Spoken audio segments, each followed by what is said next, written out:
Colonel के मारे जाने के बाद पृथ्वीवासी आत्मसमर्पण कर देते हैं। जैक और पिंडोरा वासी सभी को वापस पृथ्वी पर भेज देते हैं, लेकिन कुछ लोग रुकते हैं जो शुरू से पिंडोरा के लिए वफादार थे। उनके साथ एक बच्चा भी रुकता है क्योंकि वो इतना छोटा था कि वो स्पेस ट्रेवल नहीं कर सकता था। उसका नाम स्पाइडर है और वो कर्नल का ही बेटा होता है। इधर जैक को कबीले का सरदार बना दिया जाता है। उसके 3 बच्चे हैं, बड़ा नितेम, दूसरा लोआक और लड़की टुक। साथ ही डॉक्टर कीरी के भी एक बेटी होती है। वो लोग उसका नाम भी कीरी ही रखते हैं। जैक और उसका परिवार कीरी को गोद ले लेता है। ये सभी साथ हंसते खेलते बड़े हो रहे होते हैं। इनके साथ स्पाइडर भी बहुत अच्छे से घुल मिल जाता है। वो उनको अपने परिवार के जैसा ही मानता है। लेकिन जैक की पत्नी नितेरी, जिसको वो अपने दुश्मन कर्नल के बेटे होने की वजह से पसंद नहीं करती, जैक अपने बड़े बेटे को शिकार करना सिखाता है। अब वो पल जैक के लिए बहुत इमोशनल होता है। इनका समय खुशियों से बीतने लगता है। तभी एक रात अचानक से जैक और नितेरी को आसमान में शिप दिखाई पड़ते हैं। दोनों घबरा जाते हैं और वो सभी शिप उतरने से पहले ही उनके जंगल और जानवरों को जला डालते हैं। इतनी ज्यादा तबाही देखकर जैक परेशान और नितेरी टूट जाती है। इस बार वो पहले से भी कहीं ज्यादा तादाद में मशीनरी लाते हैं। फिर 1 साल बीत जाने के बाद पृथ्वीवासी कर्नल का क्लोन एक अवतार में बना लेते हैं, जिसमें वो उसकी सारी याददाश्त डाल देते हैं। पर उसको ये याद नहीं रहता कि वो मरा कैसे था, क्योंकि उसकी वो सारी यादें कर्नल खुद वीडियो में सेव करता है जब वो जिंदा था। और वो मरने से पहले की सारी कहानी वो अपने अवतार को वीडियो के जरिए सुनाता है। इधर जैक अपने कबीले की मदद से उनके गोला बारूद की सप्लाई पर हमला करके उनको लूट लेता है। इधर कर्नल अपने साथियों को पिंडोरा पर फिर से हमला करने और किसी भी हालत में जैक को पकड़ने का प्लान बनाता है और फिर अपने साथियों के साथ पिंडोरा पर अपने लोगों के मिलिट्री बेस पर पहुंचता है। वहां वो अपने जनरल से मिलता है। जनरल उसे बताती है, हमने पिछले 1 साल में इतना ज्यादा काम और कंस्ट्रक्शन किया है जितना पिछले 30 सालों में नहीं हुआ था, और हमें इस ग्रह को अपने लोगों के लिए पर्याप्त बनाने से पहले इन पिंडोरा वासियों का इलाज करना होगा, क्योंकि ये अब पहले से ज्यादा हमला करने लगे हैं, जिसकी वजह से हमको जान और माल का बहुत नुकसान हो रहा है। फिर वो जनरल कर्नल को वहाँ भेजती है। कर्नल उसी जंगल में उतरता है जहाँ उसकी मौत हुई थी। इत्तेफाक से जैक के बच्चे और स्पाइडर भी वहाँ खेलने आते हैं। वो वहाँ कर्नल और उसकी टीम को देखकर समझ जाते हैं ये कबीले के नहीं बल्कि पृथ्वीवासियों के अवतार हैं। कर्नल वहाँ पड़े बैटल रॉबर्ट सूट को चेक करता है और उस पर अपना ही नाम देखकर समझ जाता है कि ये कंकाल उसी का है। फिर वो अपने सीने में घुसे तीरों को देखता है। तभी जैक का बेटा लोआक अपने वॉइस डिवाइस की मदद से जैक को वहाँ की सारी स्थिति बता देता है। जैक और नितिरी सारी बात सुनकर परेशान हो जाते हैं और वो उन बच्चों को बिना कोई आवाज करे वहाँ से निकलने के लिए कहते हैं। अब बच्चे वहाँ से निकलने लगते हैं पर कर्नल के आदमी उन सबको पकड़ लेते हैं। कर्नल उनकी उंगलियों को देखकर समझ जाता है कि ये हाफ ब्रीड हैं, क्योंकि पिंडोरियंस की 4 ही उंगली होती है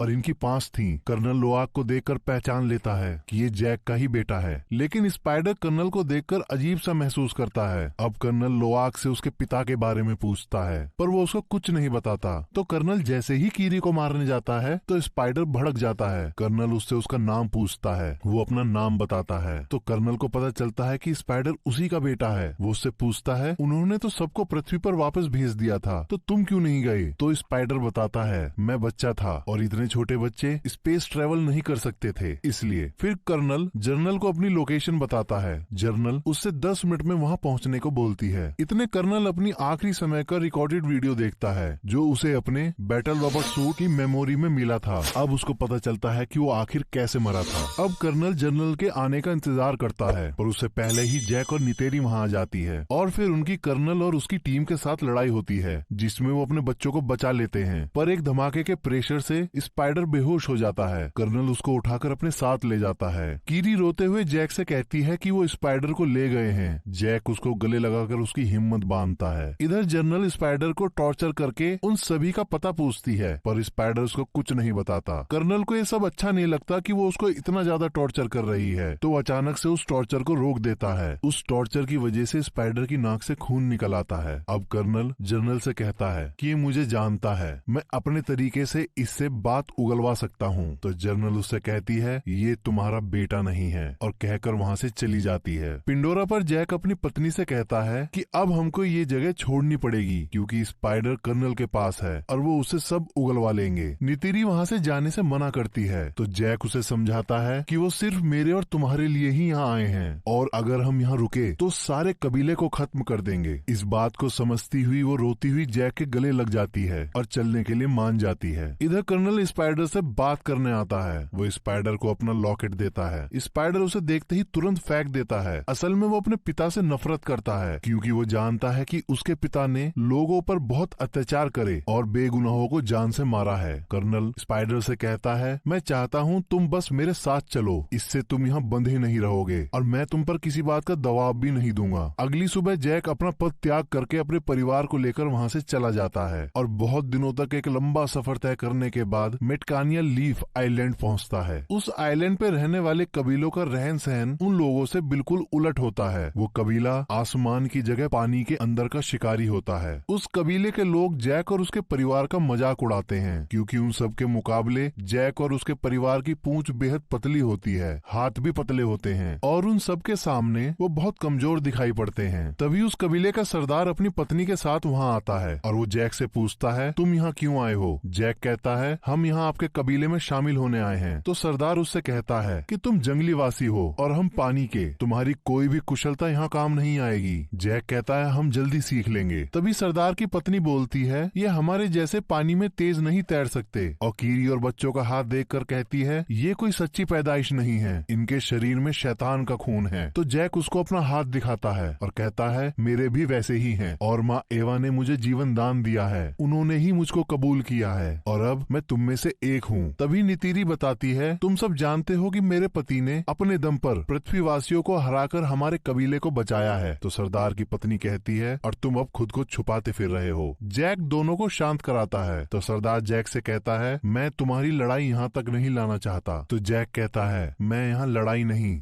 बल्कि अपने परिवार को सुरक्षित रखने के लिए यहाँ आया हूँ। सरदार उनको वहाँ रहने की इजाजत दे देता है और अपने लोगों से कहता है, इनको भी अपने भाई और बहनों के जैसा समझो, इनको एक बच्चे के जैसा समझकर हमारे सारे तौर तरीके सिखाओ, इन्हें तैरना सिखाओ जिससे ये अपने आप को बेकार न समझे। और फिर अपने बेटे और बेटी को उनकी जगह दिखाने को कहता है। अगले दिन सरदार के बच्चे जैक के बच्चों को पानी के अंदर ले जाते हैं और वो देखते हैं कि वो ज्यादा समय पानी के अंदर नहीं रुक पा रहे। वो उनकी तैरने में उनकी बहुत मदद करते हैं और उन्हें सारे तरीके बताते हैं। उसके बाद वो अपने पानी के जीवों को बुलाकर उनसे लोआक का बंधन करवाते हैं और उसको राइड करना सिखाते हैं। कबीले का सरदार वो सारी ही बातें जैक को भी सिखाता है। सरदार की लड़की ओआक को सांस खींचना और देर तक रोकना सिखाती है। जैक के बच्चे पानी के अंदर बहुत मजा करते हैं, उन्हें एक नई दुनिया दिखाई देती है। कीरी उन सबको महसूस करती है। इधर कर्नल स्पाइडर को लेकर पिंडोरा की सबसे ऊंची पहाड़ी पर पहुंचकर अपने लिए एक बेंजिस को चुनकर उससे अपना बंधन जोड़ने की कोशिश करता है, लेकिन उनकी लड़ाई में बेंजिस उसको लेकर पहाड़ी से कूद जाता है। तो सबको लगता है कर्नल मर गए और वो वहाँ से वापस जाने लगते हैं, लेकिन तभी कर्नल बेंजिस की सवारी करता हुआ वहाँ आ जाता है। वो उससे बंधन जोड़ लेता है। इधर सरदार के लड़के कीरी को छेड़ रहे होते हैं। तभी नितेम और लोआक वहाँ आकर उन लड़कों को बहुत मारते हैं। कीरी ये देखकर बहुत हंसती है। फिर जैक अपने लड़कों को अपनी जगह पर लाकर बहुत डांटता है और लोआक को भेजकर उन सभी से माफी मांगने को कहता है। फिर वो नित्यम से पूछता है, क्या तुमने उन सबको बहुत मारा? वो कहता है, हाँ। ये बात सुनकर जैक उससे कहता है, ये अच्छी बात है। नित्यम उनका जवाब सुनकर मुस्कुराता है और वहाँ से चला जाता है। लोआक उन लड़कों के पास जाकर उनसे माफी मांगता है। वो लोआक को माफ करके अपने साथ गहरे समुद्र में शिकार करने को कहते हैं। लोआक उनकी बात मानकर उनके साथ चल पड़ता है। वो थ्री ब्रदर पहाड़ी पर पहुंचकर लोआक से एक आवाज निकालने को कहते हैं। लोआक वैसे ही करता है, पर वो उसको चुपचाप वहाँ छोड़कर वापस चले जाते हैं। असल में वो एरिया एक व्हेल मछली के जैसे दिखने वाले टुलकुन जीवों का होता है और एक जीव लोआक को मारने के लिए पागलों की तरह उसके पीछे पड़ जाता है। लोआक अपने को जैसे तैसे उससे बचाने की पूरी कोशिश करता है। बहुत देर पानी में रहने की वजह से लोआक की सांसें खत्म होने लगती हैं। अब वो वहाँ से बाहर निकलकर सतह पर आने की कोशिश करता है, लेकिन टुलकुन उसको देख लेता है और अब उस पर उसे मारने के लिए हमला करता है। और जैसे ही उसके नजदीक आता है तभी एक और टुलकुन उल्टा उस पर ही हमला कर देता है। पर इतने में लोआक अपनी सांसें टूटने की वजह से पानी में डूबने लगता है। पर कुछ देर बाद जब उसकी आंखें खुलती है तो देखता है कि उस टुलकुन ने उसकी जान बचा ली है। वो उसे सतह पे ले आया था। इसके बदले वो टुलकुन के पंख में फंसे बड़े से लोहे के कांटे को निकाल देता है। अब दोनों में दोस्ती हो जाती है और फिर दोनों पानी में बहुत देर तक एक साथ तैरते हैं। कुछ देर बाद लोआक उसके दूसरे कटे हुए पंख को देखकर उससे इशारे में पूछता है कि ये कैसे हुआ, पर टुलकुन उसको कोई जवाब नहीं देता। इधर कीरी जैक को बताती है कि मुझको माँ एवा के दिल की धड़कन सुनाई देती है, क्या मैं पागल हो गई हूँ? जैक उसे समझाता है। तभी नित्यम सरदार के लड़के को लाता है और दिन भर की सारी बात बता देता है। अब वो लोग लोआक को ढूंढने निकलने ही वाले होते हैं, तभी लोआक टुलकुन को वापस भेजकर घर आ जाता है और सारी गलती अपनी बताकर सरदार के लड़के को मार खाने से बचा लेता है, जिसकी वजह से उन दोनों में बहुत अच्छी दोस्ती हो जाती है। अगले दिन वो सरदार के बच्चों को सारी बात बता देता है और उनसे उसके कटे हुए पंख का भी जिक्र करता है। सरदार की लड़की समझ जाती है और कहती है कि उसका नाम पायकन है और उसको उसके परिवार ने बेदखल कर रखा है, क्योंकि सभी बताते हैं कि वो खूनी है। उसने हमारे कबीले और अपने साथी टुलकुन को भी मारा है, लेकिन लोआक उनकी बात नहीं मानता और कहता है वो मेरा दोस्त है और वहाँ से कहकर चला जाता है। अगले दिन सरदार की लड़की उनको अपने पुरखों के मंदिर को दिखाती है, फिर अपने कबीले के जीवनदायिनी पेड़ को दिखाती है जो पानी के अंदर होता है। कीरी उससे अपना बंधन करती है तो उसे अपनी माँ दिखाई देती है। वो उसे गले लग के रोने लगती है और पूछती है मैं सबसे अलग क्यों हूँ और माँ एवा मुझसे क्या चाहती हैं? मेरे पिता कौन हैं? तभी अचानक कीरी को दौरा पड़ जाता है। वो बच्चे उसको वापस ले आते हैं। जैक उसके इलाज के लिए अपने दोस्तों को बुलाता है पर उनसे कुछ नहीं होता, तो सरदार की पत्नी उसका इलाज करके उसे ठीक करती है। तभी कर्नल के साथी उसको बताते हैं कि रेडार पर एक शिप देखा गया है और ये शिप वही था जिससे जैक के दोस्त कीरी को ठीक करने आए थे। कर्नल को एक लोकेशन मिल गई थी। अब कर्नल एक शिकारी शिप के कैप्टन और उसके क्रू के साथ मैटकाइना रीफ के लिए निकल पड़ता है। इधर रीफ में सारे टुलकुन अपना चक्र पूरा करके वापस आते हैं। कबीले वाले उनके आने से बहुत खुश होते हैं। असल में कबीले वाले उनको अपने भाई और बहन ही मानते हैं। टुलकुन की सरदार अपने बच्चे को रोनाल को दिखाती है। वो बहुत खुश होती है और कहती है उसका बच्चा भी जन्म लेने वाला है। इधर कर्नल उसके सबसे नजदीकी कबीले पहुंच जाता है और जैक के बारे में पूछता है, पर वो लोग कुछ नहीं जानते तो वो कुछ नहीं बता पाते। वो गुस्से में उनके घरों को जला देता है और वहाँ से दूसरे कबीले के लिए निकल जाता है। जैक को सरदार पड़ोसी कबीले की जानकारी देता है और कहता है वो तुमको ढूंढ रहे हैं। नितेरी जैक से कहती है हम कब तक भागते रहेंगे? हमको अगर चैन की सांस लेनी है तो हमें उसे मारना पड़ेगा। इतनी मेहनत करने के बाद भी कर्नल को कुछ पता नहीं चलता तो अपना प्लान बदल देता है और जो उस शिप का कप्तान चाहता था कि वो टुलकुन का शिकार करे, वो उसे इजाजत दे देता है। अब लोआक पायकन के पास पहुंचता है और उससे कहता है मैं तुम पर भरोसा करता हूँ, तुम भी मुझ पर भरोसा करो और तुम्हारे साथ क्या हुआ था वो मुझे बताओ। और उसको ऐसा करते हुए उसके साथी देख लेते हैं। पायकन अपना मुंह खोलता है। लोआक अंदर जाकर अपना बंधन जोड़ता है, जिससे उसको सब पता चल जाता है कि उसने सिर्फ अपने साथियों और कबीले वालों को बचाने की कोशिश करी थी। उसमें उसकी कोई गलती नहीं थी और उसने किसी को नहीं मारा। अब उस कबीले के सरदार को पता चलता है कि लोआक पायकन के पास गया था, जिसकी वजह से वो उसको डांट लगाता है और बताता है टुलकुन पहले खूनी दरिंदे हुआ करते थे और बहुत ज्यादा मार काट करने के बाद उन्होंने दरिंदगी त्याग दी और शांति को ही अपने जीवन का मूल आधार बनाया। पर पायकन ने उनके नियम तोड़कर वापस दरिंदगी दिखाई तो उसको बरादरी से बेदखल कर दिया। लोआक उसको सच बताने लगता है पर जैक उसको बोलने नहीं देता। इधर कर्नल की टीम टुलकुन की सरदार पर ही ट्रैकर लगा देती है, क्योंकि वो अपने बच्चे की वजह से तेज नहीं तैर सकती थी। अब वो सारे शिकारी, अब वो कैप्टन बड़ी बेरहमी के साथ उसको घेर कर मार देता है और अपने शिप पर लाकर उसके दिमाग में ड्रिल करके पीले कलर का सारा तरल निकाल लेता है और वो बताता है कि ये तरल सबसे कीमती है और इतने से तरल की कीमत 660 करोड़ रुपए है और इसी के पैसों की वजह से ही कर्नल तुम अपना काम कर पा रहे हो। इधर कबीले वाले टुलकुन की लाश के पास पहुंचते हैं। सरदार की पत्नी उसको देखकर बहुत रोती है और बताती है कि ये मेरी आत्म बहन थी और इसने न जाने कितनी साइकिल पूरी करने के बाद अपने बच्चे को पाया था और वो वापस आकर लड़ाई का ऐलान करती है। लेकिन जैक उनको समझाता है कि अगर तुम उनसे लड़े तो वो तुम्हारा सब कुछ खत्म कर देंगे, उनको भी जिनको तुम प्यार करते हो। और उन्हें ट्रैकर को दिखाकर कहता है हमको टुलकुन की जिंदगी बचानी है, तो ऐसा कुछ भी उन पर दिखाई दे तो मुझको बताओ, मैं इन ट्रैकर्स को बंद कर सकता हूँ जिसकी वजह से उनकी जान बच सकती है। और ये बात सभी टुलकुन तक पहुँचाने को कहता है। सब मान जाते हैं। फिर जैक चुपके से नितीरी को बताता है कि वो टुलकुन का नहीं बल्कि हमारा शिकार करना चाहते हैं। अब लोआक पायकन के पास उसको सावधान करने के लिए निकल पड़ता है, क्योंकि वो जानता था कि उसे कोई नहीं बताएगा। लेकिन सारे बच्चे उसे रोकने की कोशिश करते हैं पर वो वहाँ से निकल जाता है, तो भी सारे बच्चे उसका पीछा करते हैं। इधर कप्तान दूसरे शिकार की तैयारी करता है।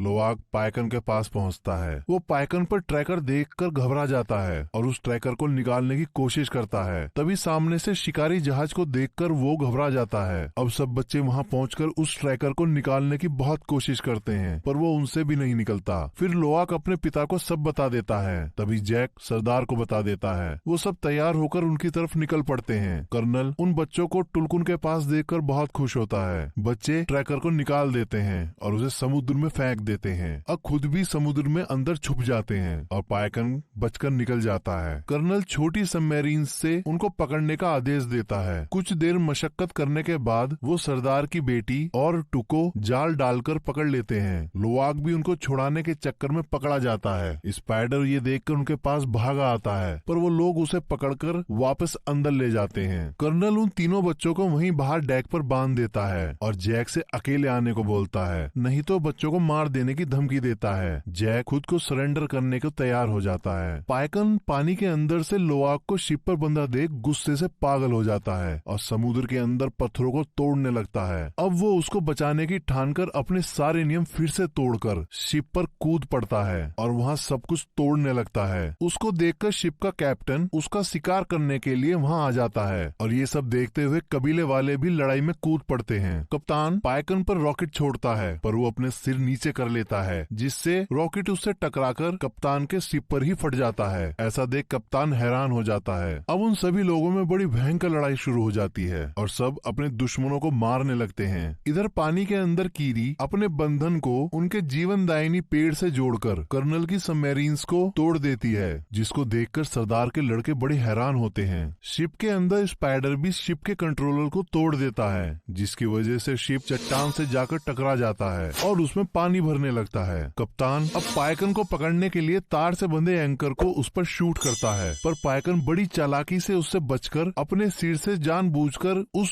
तार को बांधकर पूरी ताकत लगाकर उस बोट को खींचने लगता है। कप्तान बड़ी मुश्किल से उससे पीछा छुड़वाता है, पर फिर से उस पर हमला करने की तैयारी करता है। तभी पाइकन उसकी बोट के ऊपर से कूदकर उस तार से कैप्टन के हाथ को ही बांध देता है और एक झटका देकर उसका हाथ ही अलग कर देता है, जैसे कप्तान ने कभी उसका पंख काटा था। कप्तान के मरते ही उसका क्रू लड़ाई रोक देता है और वहाँ से जाने लगता है। अब कीरी जैसे ही सतह पर आती है, कर्नल उसे पकड़कर शिप के डेक पर ले आता है और उसको वहीं बांध देता है। टुक उसको देख लेती है तो सरदार की लड़की के साथ उसे बचाने शिप पर वापस चली जाती है, लेकिन वो टुक को भी पकड़ लेते हैं। शिप के दूसरी तरफ कर्नल नेतियम को भागते हुए गोली मार देता है। बच्चे बड़ी मुश्किल से उसे टापू पर ले आते हैं, पर वो बच नहीं पाता। नितेरी उसको मरा देख पागलों के जैसे चीखने लगती है और बहुत रोती है। तभी कर्नल जैक के वॉइस डिवाइस पर बात करता हुआ उसे बताता है कि उसकी छोटी बेटी उसके पास है। तो जैक नितेरी को संभलने को बोलता है और कहता है, हमें अपनी बेटी को बचाना है। नितेरी अपना धनुष उठाकर अपने बेंजिस पर बैठकर शिप की तरफ उड़ जाती है। जैक वहाँ शिप पर चुपचाप पहुंचकर धमाका कर देता है, जिससे वहाँ आग लग जाती है। नितेरी वहाँ पहुंचकर बहुतों को मार डालती है। उसका रौद्र रूप देखकर स्पाइडर भी डर के मारे छुप जाता है। इधर जैक चुपके से टुक को छुड़ा लेता है, पर कर्नल कीरी के गले पर चाकू रखकर उसके सामने आता है और कहता है, तुम नहीं चाहोगे कि आज तुम्हारी एक औलाद और मर जाए। कर्नल उससे हथियार रखवा देता है। स्पाइडर कर्नल को ऐसा करने से रोकता है, पर वो नहीं मानता। तभी नितेरी स्पाइडर के गले पर चाकू लगाकर कीरी को छोड़ने को बोलती है, पर कर्नल उसको ऐसा दिखाता है जैसे उस पर इस बात का कोई फर्क ही नहीं पड़ा। तभी नितेरी कर्नल से कहती है, लड़के के बदले लड़का, और स्पाइडर की छाती पर चाकू मार देती है। कर्नल तुरंत कीरी को छोड़ देता है। अब वो सब वापस जाने लगते हैं, पर कर्नल कहता है, मैं अभी भी नहीं रुकूंगा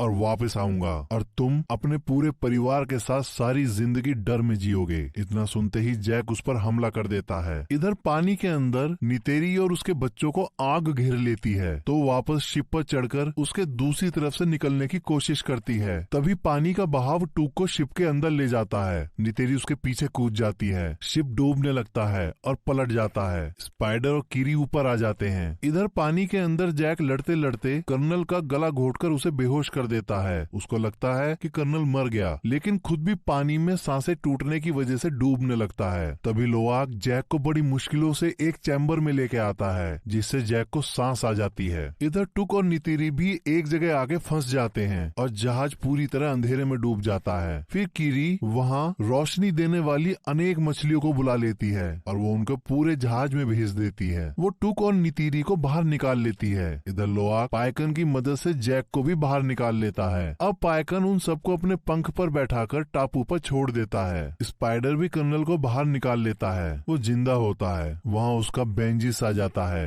कर्नल स्पाइडर को साथ चलने के लिए बोलता है, पर स्पाइडर उसे वहाँ चिढ़ाकर वापस जैक और उसके परिवार के पास आ जाता है। तो कर्नल अपने बेंचेस पर बैठकर वहाँ से उड़ जाता है। अब सब कबीले वाले नेत्यम को आखिरी विदाई देते हैं। उस समय जैक को वो पल याद आता है जब उसने नेत्यम के जन्म पर अपने हाथों में उसे लेकर उसका नामकरण किया था और अब वो उसको पानी के उस अंतहीन गहराई में दफन होते देख रहा था। उसका दिल टूट गया था। वो वापस आकर सरदार से कहता है, हम कल चले जाएंगे। तो सरदार कहता है, तुम्हारा बेटा अब हमारे देवताओं के पास है और तुम भी अब पानी के आदमी हो चुके हो, तो तुम हमारे कबीले का ही हिस्सा हो। फिर जैक और नितेरी उनके जीवनदायिनी पेड़ से अपना बंधन बांधते हैं। तभी जैक को वो समय दिखाई देता है जब नेत्यम ने पहली बार शिकार किया था और वो बहुत खुश थे। नितेरी उनको देखकर खुश होती है। नित्यम सच में अब उनके देवताओं के पास था। वो उसका स्वर्ग था। वहाँ उसकी दुनिया में उसका परिवार उसके साथ था और कहानी यहीं खत्म हो जाती है। आशा करता हूँ कि आप सभी को ये एक्सप्लेनेशन पसंद आई होगी। और भी मूवी के एक्सप्लेनेशन सुनने के लिए आप हमारे इस चैनल को लाइक करें, सब्सक्राइब करें और साथ ही बेल आइकन दबाना ना भूलें। को सब्सक्राइब करें और बेल नोटिफिकेशन को प्रेस करना ना भूलें। तब तक के लिए टाटा।